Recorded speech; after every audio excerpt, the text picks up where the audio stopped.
June শেষে দেশের NEET reserve দাঁড়িয়েছে ১,৬০৩ কোটি ডলারে। এছাড়া গ্রস রিজার্ভের অবস্থান করছে ২,৬৮২ কোটি ডলারে। এবারই প্রথম নিট রিজার্ভের হিসাব জানালো বাংলাদেশ ব্যাংক। এখন জন্ম সনদ দিয়ে খোলো বিকাশ স্টুডেন্ট অ্যাকাউন্ট, নিজের বিকাশ নিজে কর।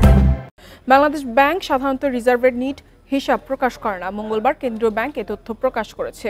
এ সময় BPM-6 অনুযায়ী রিজার্ভ দাঁড়িয়েছে ২,১৮৩ কোটি ডলারে। গেল ২৬ জুন IMF এর পাওয়া ঋণের অর্থে বাংলাদেশের রিজার্ভ বেড়ে ২,৭১৫ কোটি ডলারে উঠেছে। এর আগে তৃতীয় কিস্তির অর্থ পেতে জুন শেষে নিট রিজার্ভ ১,৪৭৬ কোটি ডলার রাখার শর্ত দেয় IMF।